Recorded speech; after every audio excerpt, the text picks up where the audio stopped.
السلام عليكم ورحمة الله وبركاته.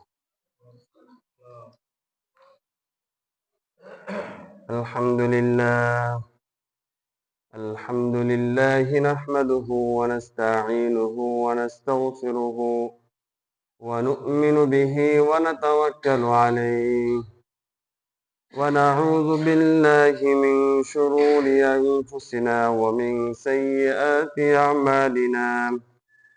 من يهده الله فلا مضل له ومن يضلله فلا هادي له ونشهد أن لا إله إلا الله وحده لا شريك له ونشهد أن سيدنا وسندنا وحبيبنا وطبيب قلوبنا ومولانا محمدا عبده ورسوله صلى الله تعالى عليه وعلى آله وأصحابه وبارك وسلم تسليما كثيرا.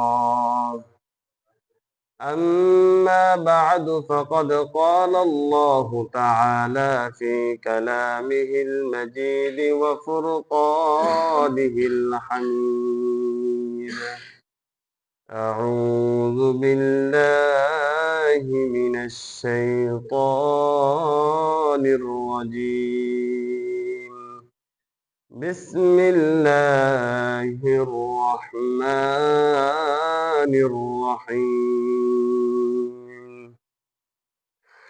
إنما الصدقات للفقراء والمساكين والعاملين عليها والمؤلفة قلوبهم وفي الرقاب والغامرين وفي سبيل الله وابن السبيل فريضة من الله والله عليم حكيم. وقال رسول الله صلى الله عليه وسلم: إنما الأعمال بالنيات وإنما لكل امرئ ما نوى، أو كما قال النبي صلى الله عليه وسلم: إن الله وملائكته يصلون على النبي يا أيها الذين آمنوا صلوا عليه وسلموا تسليما. محبت সাথে দুরূদ ইব্রাহিম পড়ি। اللهم صل على محمد وعلى آل محمد كما صليت على إبراهيم وعلى آل إبراهيم إنك حميد مجيد. اللهم بارك على محمد وعلى آل محمد كما باركت على إبراهيم وعلى آل إبراهيم إنك حميد مجيد. سبحانك لا علم لنا إلا ما علمتنا إنك أنت العليم الحكيم. আলহামদুলিল্লাহ, আল্লাহ তাআলার দরবারে লাখো কোটি শুকরিয়া যে মহান আল্লাহ রাব্বুল আলামিন আমাদেরকে আল্লাহর ঘর মসজিদে আসার তৌফিক দান করেছেন মহান হুকুম জুমার নামাজ আদায় করার লক্ষ্যে। এই জন্য রব্বে কারিমের দরবারে দিল থেকে শুকরিয়া জ্ঞাপন করি, সবাই বলি আলহামদুলিল্লাহ। মোহতারাম হাজিরিন, আলোচনা চলতেছিল যাকাত প্রসঙ্গে। গত জুমায় আলোচনা হয়েছে যাকাতের ভয়াবহতা, যাকাত যদি কেউ আদায় না করে তার কি শাস্তি হবে।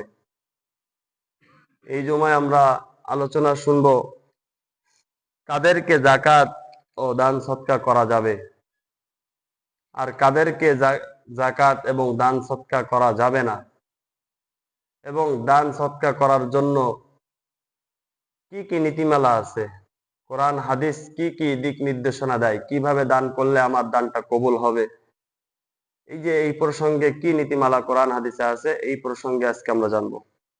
মোহতারাম হাজিরিন, কাদেরকে যাকাত এবং দান সৎকার করা যাবে, মানদণ্ডটা কি, কোরআন হাদিসে এর কোনো নীতিমালা আলোচনা হয়েছে কিনা? কোরআনে কারিমের ভিতরে স্পষ্ট ভাবে বলে দিচ্ছেন আল্লাহ রাব্বুল আলামিন কাদেরকে যাকাত এবং দান সৎকার করবেন। আল্লাহ তাআলা কোরআনে কারিমের ভিতরে একটা তালিকা দিয়ে দিয়েছেন, ইন্নামাস সাদাকাতু লিল ফুকারা। এই আয়াতে কারিমার ভিতরে আল্লাহ রাব্বুল আলামিন একের পর এক 8 শ্রেণীর মানুষের কথা বলবেন যাদেরকে যাকাত এবং দান সৎকার করা যাবে।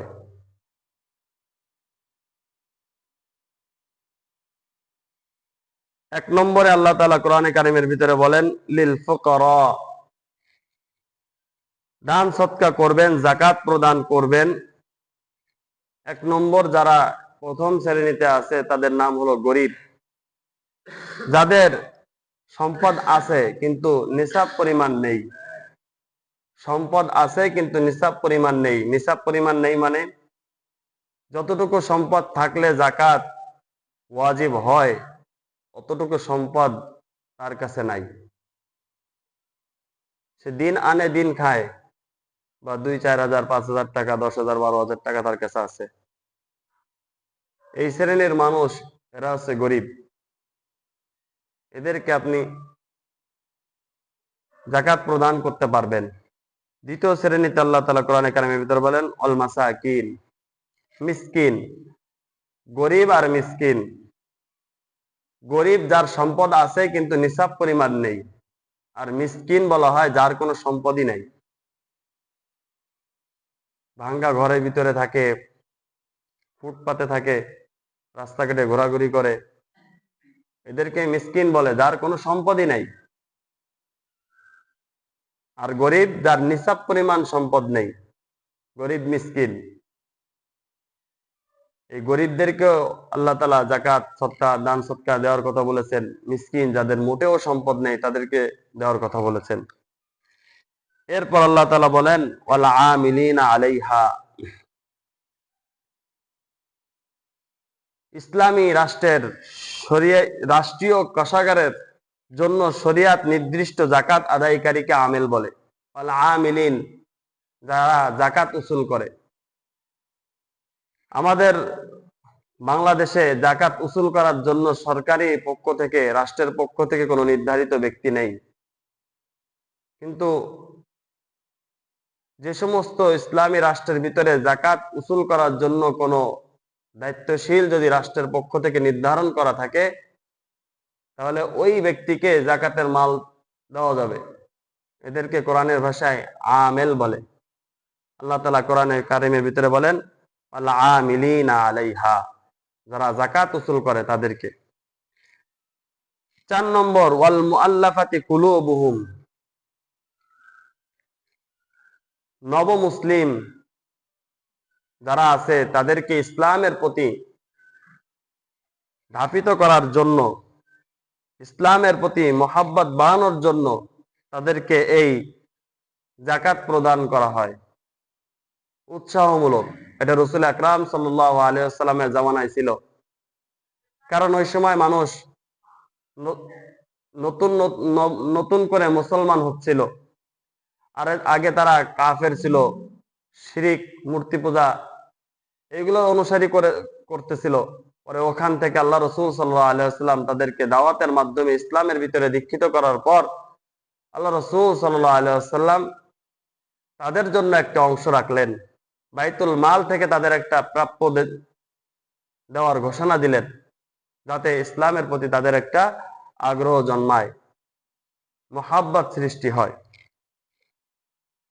5 নম্বর দাস মুক্তির জন্য, অফির রিকাব, কোরআনের ভিতরে বলছেন অফির রিকাব, দাস মুক্তির জন্য। যেহেতু বর্তমান জামানায় দাস বান্দির প্রথা নাই, এই জন্য এই খাত বহল নাই। 6 নম্বর অল গামিরিনা অল গারিমিনা, ঋণগ্রস্ত ব্যক্তি যারা ঋণে জর্জরিত। টাকা পয়সা নাই, এখন ঋণ করে চলতে হয়। এমন না যে তার সম্পদ আছে কিন্তু সে লোন নিয়ে ব্যবসা বাণিজ্য করতেছে, এই সমস্ত ব্যক্তিকে জাকাত দেওয়া যাবে না। যাদের আসলেই সম্পদ নেই কিন্তু তারা ঋণ নিয়ে চলতে হচ্ছে, সমস্যায় পড়ছে, পিতামাতা অসুস্থ, ডাক্তার দেখানোর জন্য ঋণ নিছে, এই সমস্ত ঋণগ্রস্ত ব্যক্তিদেরকে আপনি জাকাতের মাল দান সৎকার করতে পারবেন। কিন্তু সম্পদ আছে কিন্তু লোন নিছে 50 লাখ, 50,000, 1 লাখ ঋণ নিয়ে, লোন নিয়ে ব্যবসা বাণিজ্য করতেছে, সেও কিন্তু এক প্রকার ঋণী। এই ঋণী ব্যক্তিকে জাকাতের সম্পদ দেওয়া যাবে না, কিন্তু আসলেই সে ঋণী না, সে প্রকৃত ঋণী না। ঋণী প্রকৃত কে? যার প্রয়োজনের কারণে বাধ্য হয়ে সে ঋণ করতে হয়েছে। প্রয়োজন কোনটা? পিতামাতা অসুস্থ, সন্তানাদি অসুস্থ, পরিবার চালাইতে তার কষ্ট হচ্ছে, সংসারে বাজারঘাট করতে পারে না, এই ব্যক্তি যদি ঋণ করে থাকে তাহলে এই ব্যক্তিকে আপনি জাকাতের সম্পদ দিবেন। কিন্তু আপনার টাকা আছে, কিন্তু আপনি ব্যাংকের থেকে লোন নিয়ে আপনি ব্যবসা বাণিজ্য করলেন, ক্ষেত খামার করলেন, ওই ব্যাংকের থেকে যে লোন নিছেন সেও ঋণী, কিন্তু এই ঋণী সেই ঋণী না যে ঋণীকে জাকাত প্রদান করা যাবে। মোহতারাম হাজিরিন, 7 নম্বর, ফি সাবিলিল্লাহ, আল্লাহর রাস্তায়। আল্লাহর রাস্তা বলতে কি?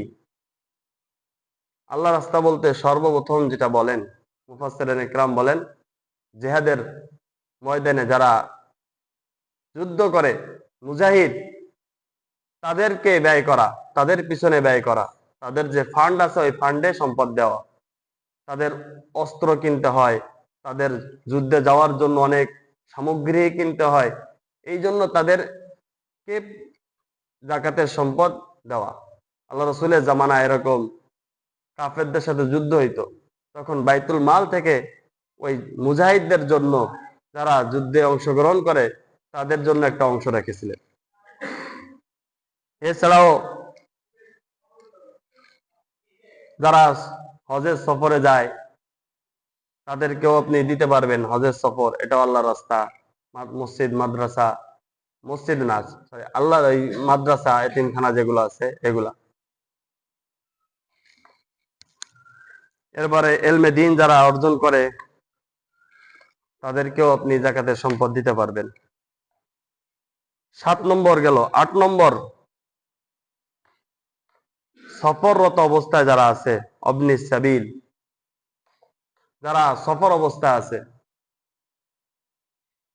সম্পদ আছে কিন্তু সফরে যাওয়ার কারণে তার কাছে সম্পদ নাই, তার বাড়ি অনেক সম্পদ আছে, লাখ লাখ টাকার মালিক, কিন্তু সফরে গেছে, যাওয়ার পরে ওখান থেকে তার সম্পদ লুটপাট হয়ে গেছে, তার হাতে এখন সম্পদ নেই, এই ব্যক্তিকে আপনি জাকাতের সম্পদ দিয়ে সহযোগিতা করতে পারবেন, দান সৎকার করতে পারবেন। আপনি বাংলাদেশ থেকে হজের সফরে গেছেন, হজের মৌসুমে হজের সফরে গেছেন, লাখ লাখ টাকা নিয়ে গেছেন, ওখানে যাওয়ার পরে আপনার সম্পদ হারায় গেছে, এখন আপনি কি করবেন?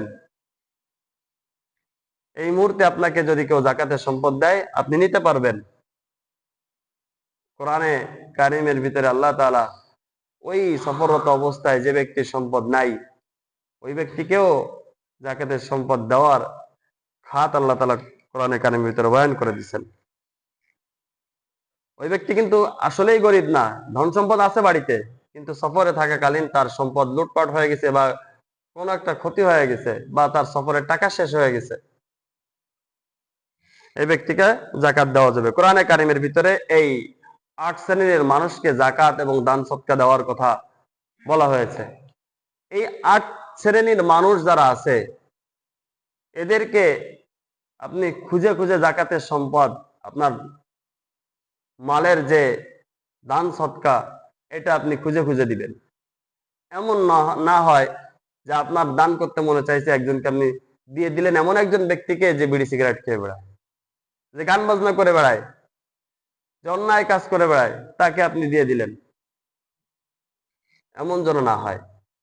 আপনার সম্পদ এমন জায়গায় দিতে হবে যেটা আপনার দুনিয়াও এবং আখেরাতে কাজে আসে।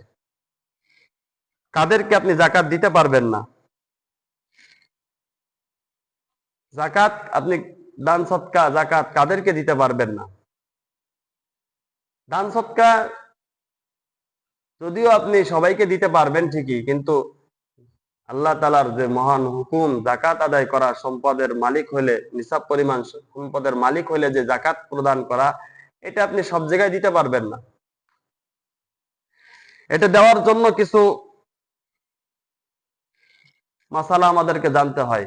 কোথায় আমি দান করব আর কোথায় দান করা যাবে না।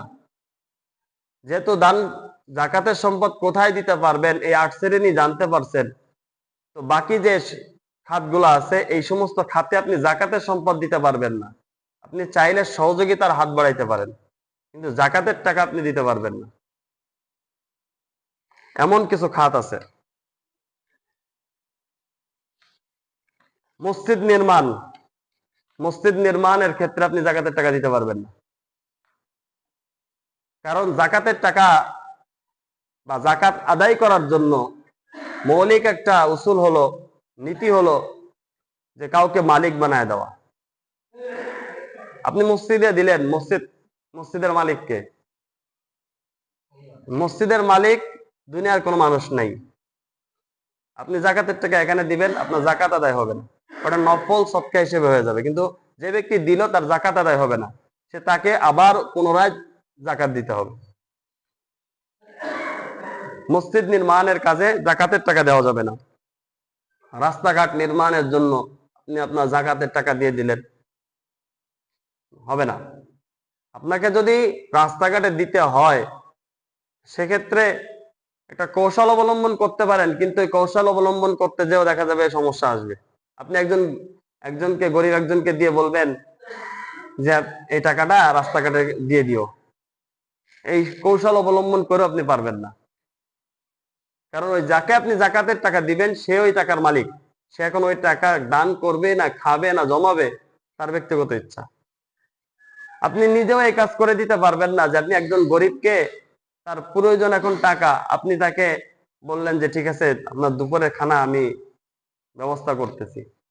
আপনি তার দুপুরের খানা ব্যবস্থা করে দিলেন আপনার জাকাতের টাকা দিয়ে, এতেও জাকাত আদায় হবে না। তাকে আগে মালিক বানায় দিতে হবে। তাকে মালিক বানায় দেওয়ার পরে সে ওই টাকা যেমনি ইচ্ছা সেমনি ব্যবহার করার অধিকার তাকে দিতে হবে। মসজিদ নির্মাণ, রাস্তাঘাট, টিউবওয়েল, এলাকায় পানির সংকটে আছে, আপনি একটা জাকাতের টাকা দিয়ে টিউবওয়েল করে দিলেন, এটাও পারবেন না। ইসলাম প্রচারের জন্য বিভিন্ন পত্রিকাকে আপনি জাকাতের টাকা দিলেন, এটাও পারবেন না। ইমাম মুয়াজ্জিনের বেতন ভাতা দেওয়া, এটাও পারবেন না জাকাতের টাকা দিয়ে। হ্যাঁ, তাদেরকে যদি আপনি জাকাতের টাকা দিতে মনে চায়, তাকে আগে গরিব হইতে হবে, নিসাব পরিমাণ মালিক সে না হয় এদিকে খেয়াল রাখতে হবে। সে যদি নিসাব পরিমাণ সম্পদের মালিক হয়, এমন ইমাম মুয়াজ্জিন যদি হয় যে তার নিসাব পরিমাণ সম্পদের মালিক সে, তাহলে তাকে জাকাত দিতে পারবেন না। কিন্তু যদি নিসাব পরিমাণ সম্পদের মালিক যদি সে না হয়, তাই সে যেই মানুষ হোক তাকে আপনি জাকাতের টাকা দিতে পারবেন। ইমাম মুয়াজ্জিন হোক, সাধারণ মানুষ হোক, সবাইকে দিতে পারবেন। ওয়াজ মাহফিল করার জন্য আপনি জাকাতের টাকা দিবেন, তাও পারবেন না। দিনী বই পুস্তক ছাপানো, ইসলামী মিডিয়া তথা রেডিও টিভি চ্যানেল করা ইত্যাদির জন্য এই জাকাতের টাকা দিবেন, এই সুযোগ ইসলাম রাখে নাই। কারণ ওটা একটা সম্মিলিত একটা জায়গা, ওখানে কাউকে মালিক বানায় দেওয়ার এই অপশনটা ওখানে নাই। আপনি একটা টিউবওয়েল স্থাপন করবেন, এই টিউবওয়েল মালিক কাকে বানাবেন? সবাই তো ওখান থেকে উপকৃত হবে। হ্যাঁ, যদি আপনি কাউকে টাকা দেন আর সে যদি ব্যক্তিগত উদ্যোগে নিয়ে একটা টিউবওয়েল স্থাপন করে, সেটা ভিন্ন বিষয়। আপনি আমাকে টাকা দিলেন, আমি একটা টিউবওয়েল আমার নিজে মনে চাইছে যে আমি টাকা দিয়ে টিউবওয়েল বানাবো, সেটা আমার ব্যক্তিগত বিষয়। কিন্তু আপনি টাকা আমাকে দিবেন এমন এই নিয়তে দিতে হবে যে এই টাকার মালিক আমি তাকে বানাই দিলাম, সে যা ইচ্ছা তাই করবে। ২ নম্বর, কোন প্রতিষ্ঠান বা সংস্থা এগুলোকে জাকাত ঢালাও ভাবে জাকাত দিয়ে দিলে জাকাত আদায় হবে না। আপনাকে প্রতিষ্ঠানে জাকাত দিতে হলে, চাই সে মাদ্রাসা হোক, যেখানে যেখানে ছাত্রাবাস আছে, এরকম কোন প্রতিষ্ঠানে যদি আপনার সম্পদ দিতে হয়, জাকাত দিতে হয়, সেক্ষেত্রে কর্তৃপক্ষের কাছে শুনে নিতে হবে যে আমি এই জাকাতের টাকা দিব, এটা কাকে মালিক বানায় দিব। এটা নিজ দায়িত্বে করতে হবে। আমাদের অধিকাংশ প্রতিষ্ঠানগুলোতে দেখা যায় ঢালাও ভাবে জাকাতের টাকা উঠানো হয়, কিন্তু কাউকে মালিক বানানো হচ্ছে কি হচ্ছে না, জাকাত যিনি দেন তিনি এটা খেয়াল করেন না। দিন শেষে দেখা যায় সে টাকা দিচ্ছে, লক্ষ লক্ষ টাকা মাদ্রাসায় দিচ্ছে, বিভিন্ন জায়গায় দিচ্ছে, কিন্তু কাউকে মালিক বানায় দিচ্ছে কিনা এই খেয়ালটা না করার কারণে তার জাকাত আদায় হচ্ছে না। এটা সূক্ষ্ম একটা বিষয়। এই জন্য জাকাতের টাকা দেওয়ার সময় আপনি যাকে দিবেন বা যার মারেফাতে দিবেন তাকে জিজ্ঞাসা করবেন যে আপনি যার জন্য জাকাত উসুল করতেছেন আপনি কি তাকে মালিক বানায় দিচ্ছেন কিনা। যদি আপনি জাকাতের টাকা মালিক বানায় দেওয়ার প্রতিশ্রুতি সে দেয়, তাহলে আপনি তাকে জাকাত দিতে পারেন। জাকাতের টাকা এটার মূল নীতি, মূল উসুল, জাকাতের টাকা কাউকে দিতে হলে মালিক বানায় দিতে হবে। আপনি ঢালাওভাবে একজনের কাছে দিয়ে দিলেন, বললেন অমুক প্রতিষ্ঠানে দিয়ে দিয়েন, অমুক প্রতিষ্ঠানে দিয়ে দিয়ে আপনার জাকাত আদায় হয়নি, আপনার টাকাটা নফল সৎকা হয়ে গেছে। আপনার ওই টাকা আবার পুনরায় সম্পদের জাকাত আবার পুনরায় আপনাকে আদায় করতে হবে। মৃত ব্যক্তির দাফন কাফনের জন্য জাকাতের সম্পদ ব্যয় করা যাবে না। মৃত ব্যক্তির দাফন কাফনের জন্য দিলেন, বা সে জীবিত থাকা অবস্থায় ঋণ করে গেছে, ঋণ পরিশোধ করার জন্য আপনি আপনার সম্পদের টাকা দিলেন, জাকাতের টাকা দিলেন, জায়েজ নেই। কারণ সে জীবিত নাই, তার যে সম্পদ আছে সে সম্পদের মালিক সে এখন না। তার দুই চোখ বন্ধ হয়ে যাওয়ার সাথে সাথে, তার মৃত্যুর গড়গড়ে নিয়ে আসার সাথে সাথে তার সম্পদের মালিক তার সন্তানাদি হয়ে গেছে, অরেসের সম্পদ হয়ে গেছে। এখন আপনি মৃত ব্যক্তির ঋণ পরিশোধ করার জন্য জাকাতের সম্পদ ব্যয় করলেন, আপনার জাকাত আদায় হবে না। হ্যাঁ, জীবিত থাকাকালীন যদি আপনি তার ঋণ পরিশোধ করে দিতেন তাহলে জাকাত আদায়। 4 নম্বর, স্বামী স্ত্রী বা স্ত্রী স্বামীকে জাকাত প্রদান করতে পারবেন, তাহলে সম্পদ ঘরে ঘরেই থেকে যাবে, এটা যাবে না। 5 নম্বর, নিজের সন্তান বা সন্তানের সন্তান এদেরকে জাকাত প্রদান করা যাবে না। 6 নম্বর,